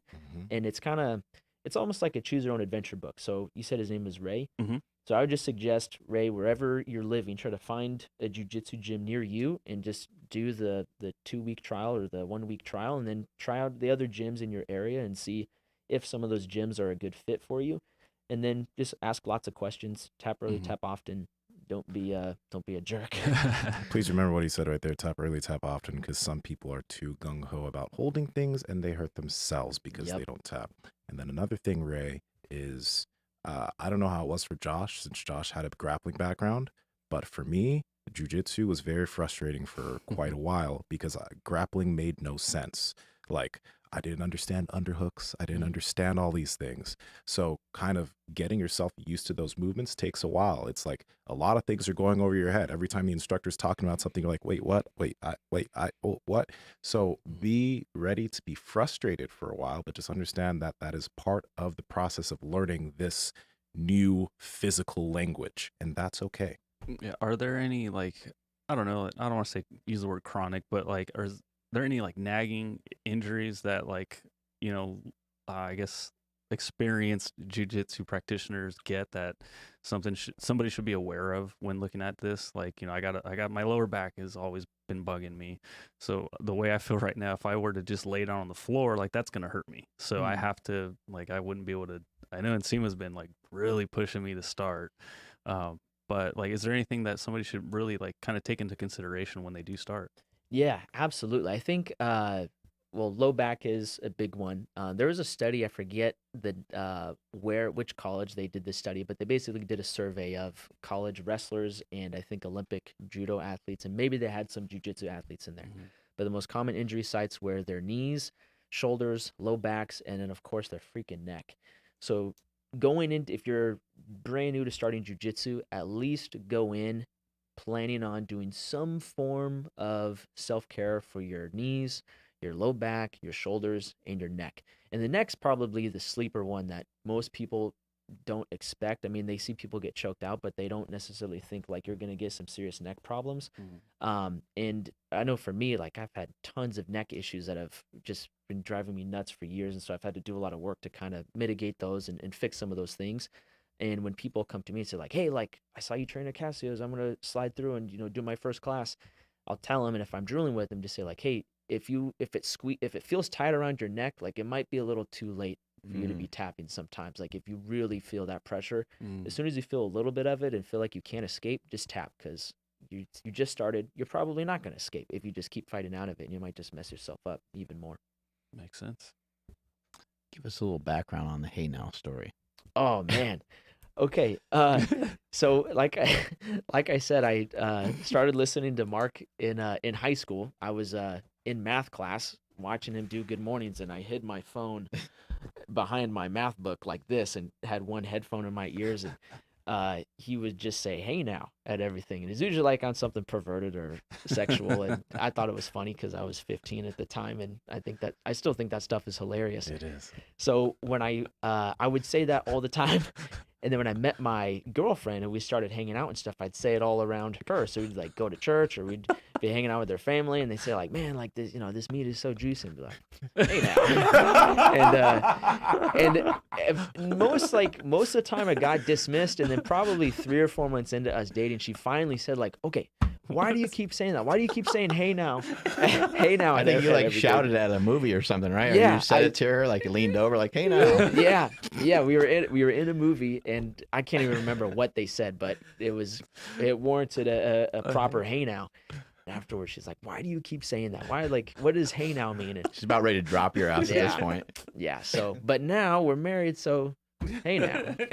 Hey, let me ask a question. What is the origin of hey now? Because that has like seeped its way into my vocabulary too, and I can't let it. It's never perpetually going there. away. It's never Yeah. going Not away. going away. Where's the origin of hey now? It's a good transition, you know, like you're addressing like somebody said some like just I don't know, like male ass shit, and you're just like or a female says something where there's like kind of the double meaning, but you don't want it to get really weird, so you just say, "Hey now," kind of like a way of like, "I heard you, but acknowledge. we're just gonna say, hey now, and we're gonna move on. We're gonna keep going." But Howard Stern says it a lot, and he had someone on his show.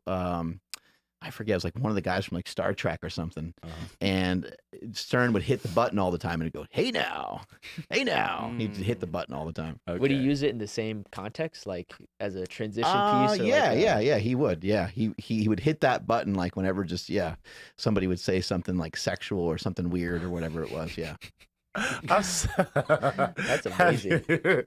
Have you said it during sex before? I have. I'm pretty probably like if I had to bet my life savings on it, I'd bet that I have. I remember, but I was like, wait, what? Stop it! You're like, what time? But at least at that point, we'd been dating for so long, and like we're married now, so she was with me for the whole ride, and now she says it all the time too. We'll be watching Loki, and she'll be like, "Hey now." I love it.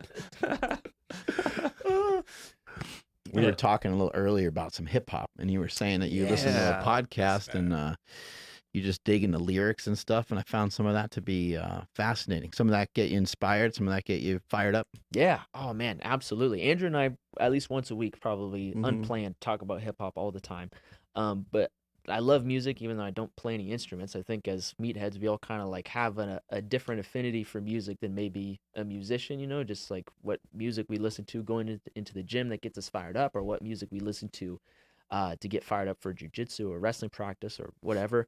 And just rap music in particular, I've always been so interested in how lyrical and how much of an art form it is for people to say certain things and to communicate things in not just one way, but sometimes 2 or 3 different ways.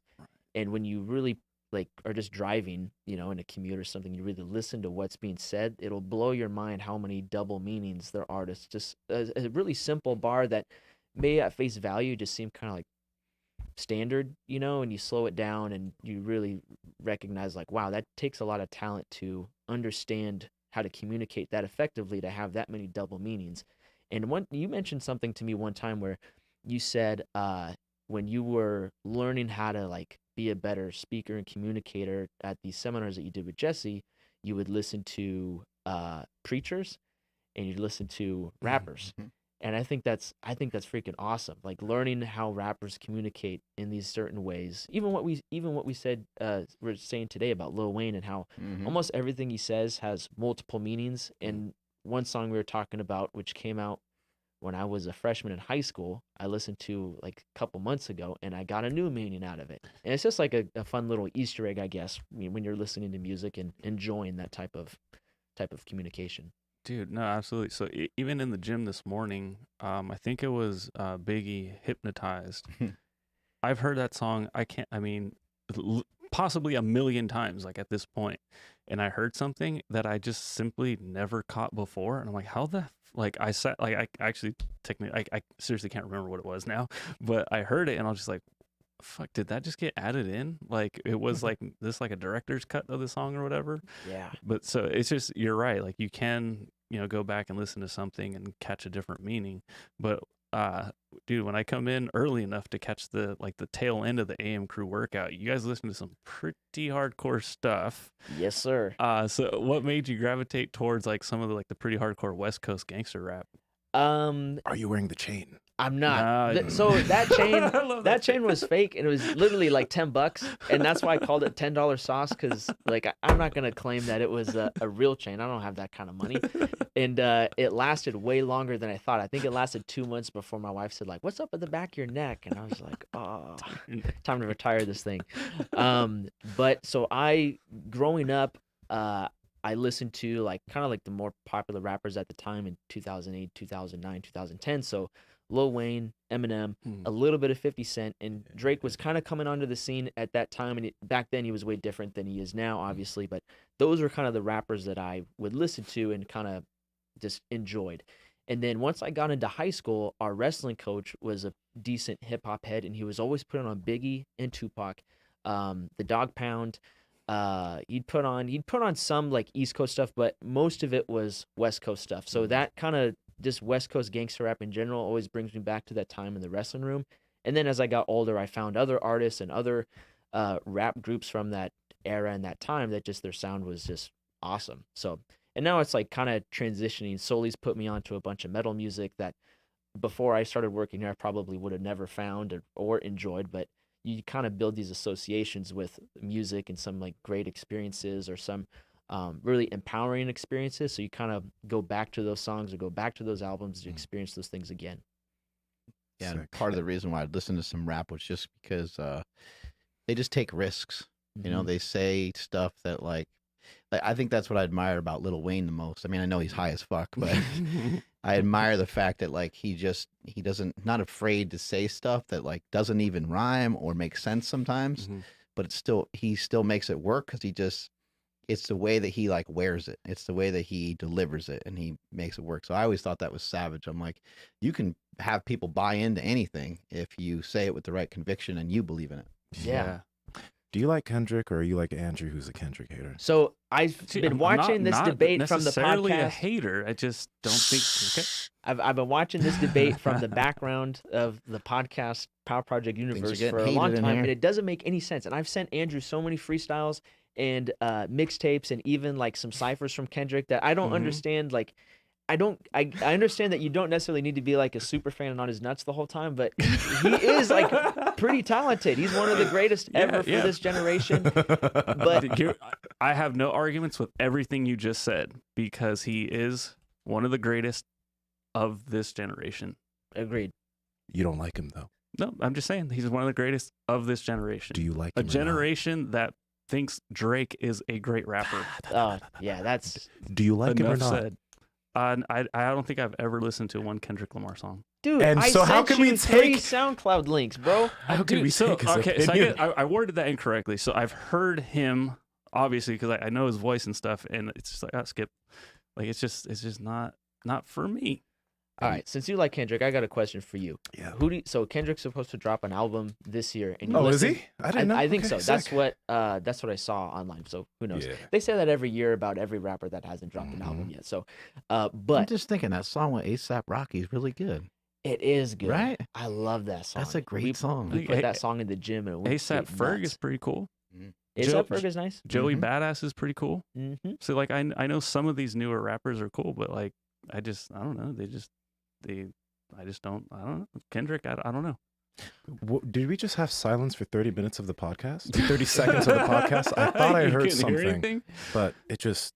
Is why Ken- was is there Kendrick such a gonna- long pause? is Kendrick you were gonna about to say drop- something about a new Kendrick album? Oh yeah, I mean, Is he gonna be singing like the other rappers? I don't know. I would assume not. But my question for Nsima, since We'll he's choke you when a we get big- off this podcast. since he's a big Kendrick fan, is where do you put? Because we have this conversation with the AM crew all the time. Like not everyone's a hip hop head, but quite a few of us are, and probably half of the group is kind of siding with J. Cole is better, and kind of half the group siding Kendrick. with really Kendrick. okay. J. Cole's great. I like J. Cole Yeah. a lot. His new album's good. But Kendrick, I love his lyrics. I also love the person. I like how he's like low key Okay. and he's not all out here like these. I like his mind. J. And his Cole lyrics- has a way better sound. Did you hear something? I don't know, man. It's Mark, Andrew's did you gotta hear check the something? feedback I didn't on hear his nothing. mic. I didn't hear shit. So yeah, Kendrick. What's everyone's beef with Drake? What's wrong with Drake? He tricked everybody into thinking he's a real rapper. Yeah, So- but who cares if he's real or who cares if anybody writes anything for anyone? What- As long as it sounds good. I don't know if Eric Duca's online watching this right now, but he had a Was great earlier. point, and he said that Yeah, he is. people don't. I think a lot of people that are really into hip hop and rap music don't like Drake because he's just so freaking good, and he always knows how to stay Mhm. on trend with every like EP that he drops. You know, like when God's Plan came out, it was completely different. It wasn't like one of the harder hip hop songs that most people like would enjoy, but it was on trend with what was popular at that week at that time. That and he just motherfucker's crushed it. good at what he does, man. Yeah, Like maybe he doesn't like I don't know, maybe some people write his songs or something. Or I don't know. maybe. Did you see his I last don't have any picture idea. though? Picture? Eric, No. I don't really Eric care. sent me this. Eric Which sent one? me this picture. He's on a date in a completely empty Dodger Stadium. Eric sent me the picture and said, "We're about to get the meanest the meanest album ever, the meanest breakup album of all time, like within 6 months or something." It was pretty funny. Oh shit. So it's a picture of Drake in an empty stadium. It's a picture of him on a date in an empty Dodger Stadium. That's the thing, though. The reason why people hate Drake is because he really just like he's Hard to good see, and he just but- really That's doesn't it. miss. That's right. He just doesn't miss. doesn't miss. Like it's not like he's great all the time, but it's like he comes out of the album, you listen to, it, you're like, fuck, this is good. I can't really say it's bad. It's good. He makes all the time. He makes sad robot music. Man, But he knows G4 pilots on a first name basis because of people like you. he does. Yeah. Right? Yep. Absolutely. That's pretty cool. That moment of silence was just so Bam. pungent. Had a weight to it. Yeah. I was thinking like sad robot music. Yeah, because he uses auto tune. Reminds me of Kanye's 808s and Heartbreak. Yes. Yeah. That's sad robot music. Yeah, that is. That's where it kind of erupted into 808s and Heartbreaks, and that's when like the death of autotune came out, which didn't kill a fucking thing. But Josh, I'm gonna miss these conversations, man. Oh, I I want know. to cry. Well, like I'm not going. fuck? I mean, I'm not going anywhere. I'm still training here, and I'm Nah, still gonna you're see going- it. It's see it all the different. time. It's You're different. going off to Roseville to run around with your title. Yeah. Fittest in Roseville. Title tour. We'll never see you again. It's like when you break up. No, we're still good friends, right? Like, yeah. Oh, I don't know Like, about that. That is sad. yeah. It's not gonna I be know. like that. I know where we can catch him. Here at the gym at 4 a.m. God damn it! I'm never gonna see him again. Well, maybe. All you have to do is go to bed really late one Yeah, I night. was gonna say, Yeah. right before you That go way to you don't have bed. to wake up. Mhm.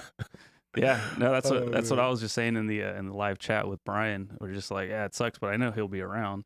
But Josh is probably the funniest person I've ever worked with. Oh my like God. Really? When we get rolling, dude, you and I were like in tears over like the dumbest thing, but like it's just we just lose our shit though. This man's fire with the jokes. I don't know if you caught the puddles thing.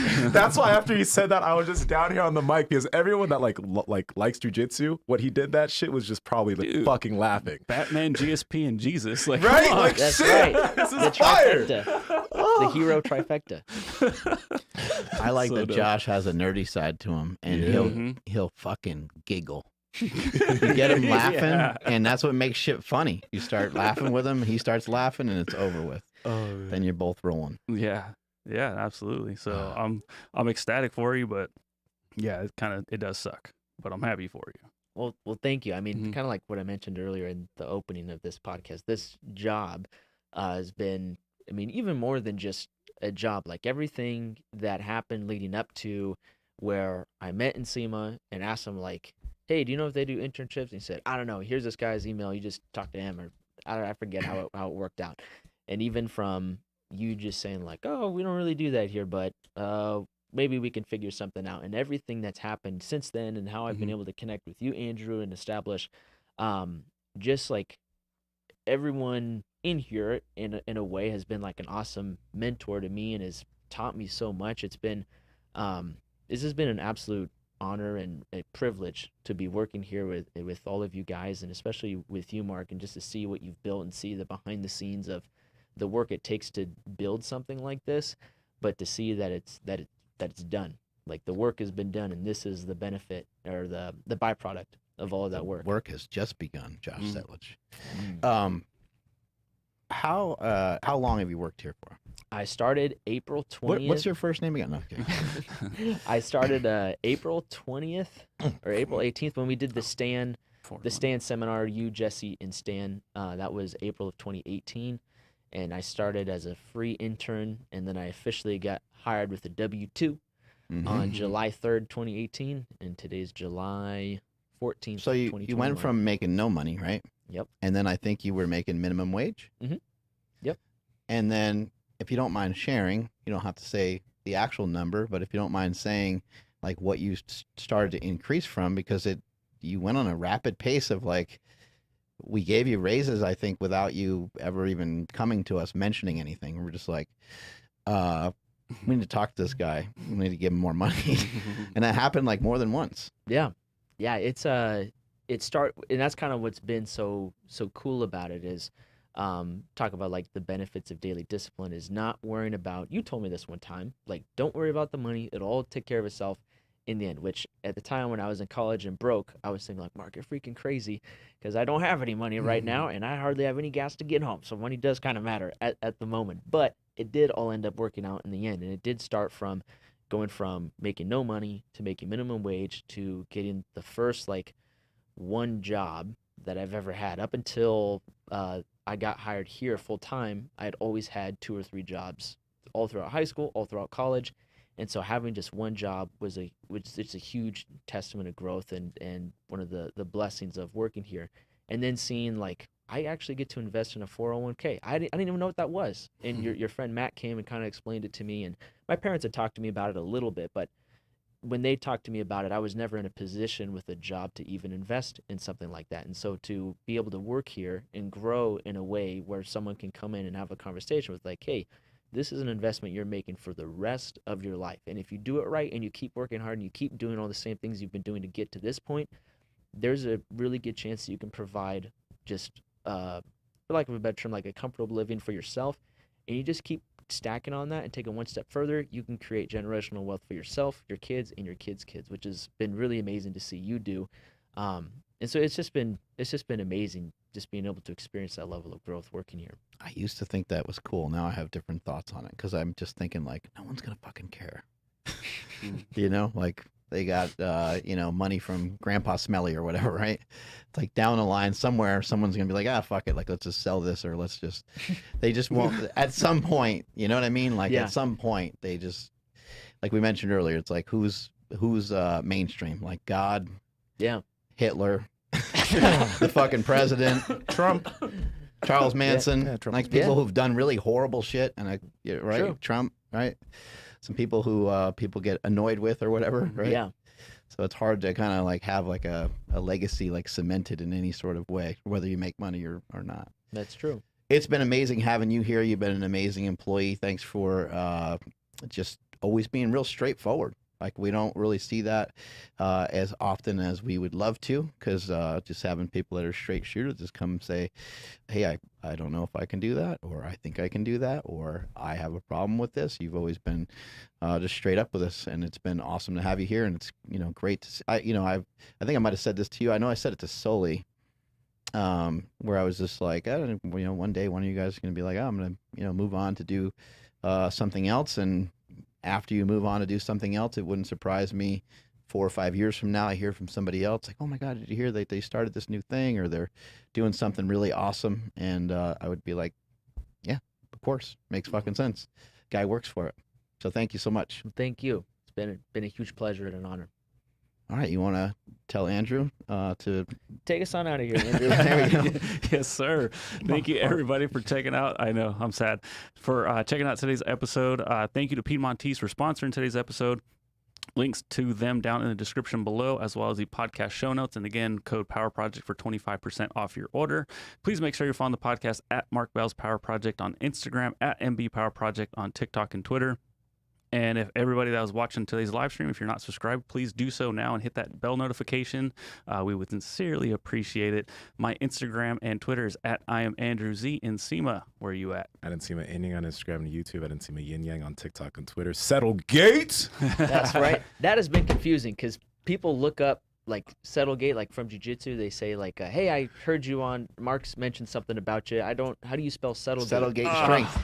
It's not SettleGate, but that's right. But it's Joshua Settlage, JOSHUASETTLAGE, everywhere that I care about being on social media and YouTube and all that stuff. So you guys can find me there. Things have never been the same here at Slingshot ever since SettleGate. We never talked about how SettleGate came about, but I guess. Yeah, what happened? Should we? I don't even know, to be honest. I don't know the full story. Do you want me to explain it? Go ahead. Well, everybody, we all know Josh Settlage. We all knew. We know this. One day, Nsima just kept calling him SettleGate. He's like, didn't realize because at the time we had 2 Joshes that were in the building, and it's like he's like, Josh SettleGate, yeah, okay. And then he just kept saying it, and like no one corrected me. At first, I was just like, okay, and then he said it again, and then he did it. I'm like, it's actually Settlage. And he's like, wait, really? And then so he had said that he was gonna stop saying that, but then eventually we all started saying it. He just like put his stamp on it, like, nope, I'm the one that came up with that nickname. He's like, I'm the one that blessed him with this, and now it's like, kind of ruining everything for his business. Thanks. Oh, sorry. Just have to buy the SEO for that or whatever. That's right. Yeah. Right? Have it redirect to at Joshua Settlage. I'm at Mark Smellybell. Strength is never weakness. Weakness never strength. Catch you guys later.